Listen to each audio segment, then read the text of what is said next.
سامعین اکرام، پردہ نبشین، خواتین اسلام، السلام علیکم ورحمۃ اللہ تعالی وبرکاتہ۔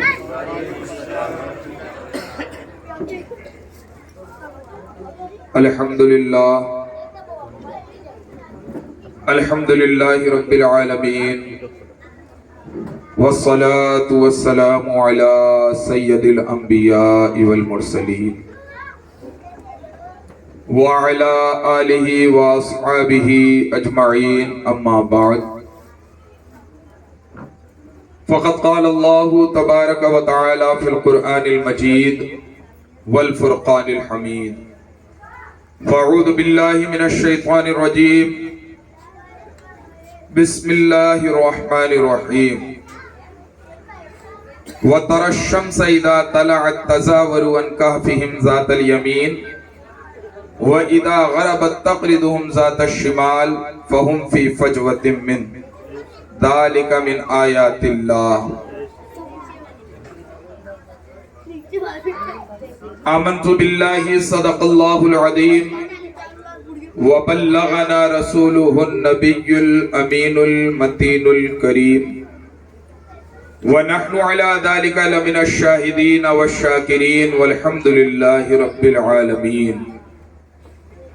آئیے ہم اور آپ انتہائی عقیدت و محبت کے ساتھ گنبد خضرا کی چھاؤں میں آرام فرمانے والے آقائے نامدار، مدینے کے تاجدار، ہم غریبوں کے غم گسار جناب آقا و مولا محمد مصطفیٰ صلی اللہ تعالی علیہ وسلم کی بارگاہ میں درود و سلام کا نذرانہ پیش کریں۔ پڑھیں اللہم صلی علی سیدنا و مولانا محمد وعلی آل سیدنا مولانا محمد وبارک وسلم۔ صلو علیہ صلاۃ و سلام علیک یا رسول اللہ صلی اللہ تعالی علیہ وسلم۔ نبی اور آل نبی کی بارگاہ میں ایک دفعہ اور محبت کا ثبوت پیش کرتے ہوئے درود و سلام کا نذرانہ پیش کریں۔ پڑھیں اللہم صلی علی محمد و آل محمد کما تحب و ترضا بان تصلی علیہ صلاۃ تبقى و تدوم بدوام الملک الحی القیوم۔ عزیزان محترم، انتہائی خوشی اور مسرت کی بات ہے کہ جناب فیروز بھائی اور ان کے اہل خانہ نے ذکر غوث اعظم کی اس محفل پاک کا اہتمام کیا۔ اللہ رب العزت ان کے رزق میں، ان کے عمل میں برکتیں وسعتیں عطا فرمائے، اور اس محفل پاک کے صدقے طفیل ان کی تمام نیک جائز مرادوں کو پوری فرمائے، کہیں آمین۔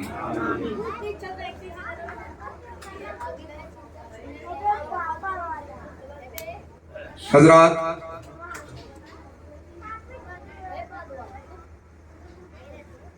بڑی خوبصورتی کے ساتھ یہ محفل پاک ابتدا سے لے کر ابھی تک چل رہی ہے۔ آپ لوگ دل جمعی کے ساتھ نعت و منقبت سماعت کر رہے تھے، اور یقیناً یہ ہمارے بلند نصیبے کی علامت ہے۔ اللہ رب العزت ہر کسی کو اس کی توفیق نہیں دیتا، اور جنہیں توفیق ملتی ہے آج وہ یہاں پر بیٹھے ذکر غوث اعظم کو سن رہے ہیں۔ اور ہم تو وہ دیوانے ہیں کہ لوگ کھانے اور دیگر لوازمات کا اہتمام سننے کے بعد کہیں جاتے ہیں۔ الحمدللہ ہماری ٹیم کے جتنے لوگ ہیں انہیں کھانا بھی نہ دیا جائے، کوئی نذرانہ بھی نہ دیا جائے، کچھ بھی نہ دیا جائے، صرف کوئی کہہ دے کہ ہم نے محفل کا اہتمام کیا ہے اور آپ نے آنا ہے، تو ہم تمام لوگ وہاں حاضر ہونے کی کوشش کرتے ہیں۔ اس لیے دنیا کمانے کے لیے اللہ نے اور بھی اسباب پیدا کر رکھے ہیں۔ اللہ نہ کرے کہ کبھی بھی ہم ذکر رسول یا ذکر خدا یا ذکر اولیاء کو اپنے لیے کمائی کا ذریعہ بنائیں. حاشا وکلا، اللہ کبھی نہ کرے کہ ایسا ہو کہ ہم کبھی ان چیزوں کو اپنے لیے رزق کا سامان بنائیں. ہم تو اسے اپنے لیے آخرت میں نجات کا سامان سمجھتے ہیں. ہم اس لیے ذکر کی محفلیں سجاتے ہیں کہ کل میدان محشر میں اسی ذکر کی برکت سے اللہ رب العزت ہماری بھی اور آپ کی بھی مغفرت فرما دے گا. ہم اس شوق سے حاضر ہوتے ہیں کہ مولا ہماری اس خدمت کو قبول فرما لے، اور کل میدان محشر میں جب تیرے سامنے میری حاضری ہو تو ہمارے گناہوں کو نہ دیکھنا بلکہ یہ دیکھنا کہ ہم نے تیرے محبوب کا ذکر سنایا ہے، تیرے محبوب کی محفلیں سجائی ہیں. مولا اسی وجہ سے ہم گناہگاروں کی مغفرت فرما دینا. ہم تو اس لیے آتے ہیں کہ اللہ رب العزت کل میدان محشر میں ہماری مغفرت فرما دے. یار دنیا ہم کما لیں گے، مر جائیں گے تو سب یہی رہ جائے گا، ساتھ جو جائے گا وہ ہمارا عمل جائے گا. عمل ایسا بناؤ، ایسا کردار بناؤ، ایسا اپنا نامہ اعمال لے کر رب کے حضور جاؤ کہ جب آپ کا نامہ اعمال کھلے تو اللہ رب العزت آپ کو جنت کا پروانہ عطا فرما دے. درود پاک پڑھیں. اللہم صلی علی سیدنا و شفیعنا نبینا مولانا محمد وبارک وسلم. صلو علیہ صلاۃ و سلام علیک یا رسول اللہ صلی اللہ تعالی علیہ وسلم. منقبت غوث اعظم کے چند شعر آپ کی سماعتوں کے حوالے کر رہا ہوں. انشاءاللہ پھر میں اپنی گفتگو کی طرف آؤں گا. اس سے پہلے دیکھیں، خدا کے فضل سے ہے ہم پہ سایہ غوث اعظم کا. جتنے بھی غوث اعظم سے عموماً یہ میرا مزاج ہے نہیں، لیکن صرف بیدار کرنے کے لیے کہ اگر کسی کو نیند آ رہی ہو، جھپکی آ رہی ہو تو وہ غائب ہو جائے. صرف اس لیے جو غوث اعظم کے چاہنے والے ہیں وہ ہر شعر پر سبحان اللہ کہیں تاکہ ثواب بھی ملے، نامہ اعمال میں اضافہ بھی ہو، اور شیطان جو حملہ کرنے کی کوشش کر رہا ہے وہ اس سبحان اللہ کے اثر سے کوسوں دور بھاگتا ہوا نظر آئے. دیکھیں، خدا کے فضل سے ہے ہم پہ سایہ غوث اعظم کا، ہمیں دونوں جہاں میں ہے سہارا. غوث اعظم کا ہمیں دونوں جہاں میں ہے سہارا، غوث اعظم کا. اور مریدی لا تخف کہہ کر تسلی دی غلاموں کی. مشہور زمانہ کلام ہے غوث اعظم کا جسے قصیدہ غوثیہ کے نام سے جانا جاتا ہے. آپ فرماتے ہیں مریدی لا تخف اللہ ربی، جو میرا مرید ہے، جو میرے دامن سے وابستہ ہے، جو میرے در کا گدا ہے، اسے خوف کھانے کی ضرورت نہیں ہے، اسے ڈرنے کی ضرورت نہیں ہے، کیونکہ عبد القادر کا رب ایسا کریم رب ہے کہ اس کی عبد القادر پر ایسی عنایت ہے کہ جو عبد القادر کے دامن سے وابستہ ہو جائے اللہ عبد القادر کے صدقے اس کی بھی مغفرت فرما دے. مریدی لا تخف کہہ کر تسلی دی غلاموں کی، قیامت تک رہے بے خوف بندہ غوث اعظم کا. قیامت تک رہے بے خوف بندہ غوث اعظم کا. اور ہماری لاج کس کے ہاتھ ہے؟ ہماری لاج کس کے ہاتھ ہے؟ بغداد والے کے. یہ بچے جو شور کر رہے ہیں یا عورتیں تھوڑی دیر کے لیے آواز کو بند رکھیں. جب اللہ اور اس کے رسول کا ذکر ہو تو کوشش یہ ہونی چاہیے کہ توجہ اس جانب رہے. جو بچے شور کر رہے ہیں انہیں چپ کرا دیا جائے اور توجہ سے سنیں. ہماری لاج کس کے ہاتھ ہے؟ بغداد والے کے. مصیبت ٹال دینا کام کس کا؟ غوث اعظم کا. مصیبت ٹال دینا کام کس کا؟ غوث اعظم کا. حضرات یہاں پہ ایک بات کی وضاحت کرتا چلوں کہ جب ہم اس طریقے کی بات کرتے ہیں کہ مصیبت ٹال دیتے ہیں غوث اعظم، حاجتوں کو پوری کر دیتے ہیں غوث اعظم، مشکلوں کو دور فرما دیتے ہیں غوث اعظم، تو اس کا مطلب یہ ہوتا ہے کہ حقیقی پریشانی اور مصیبت تو اللہ دور کرنے والا ہے، سبب غوث اعظم کو بنا دیتا ہے. اس کو اور آسانی سے سمجھنا ہو تو یوں سمجھ لیجئے کہ جس طریقے سے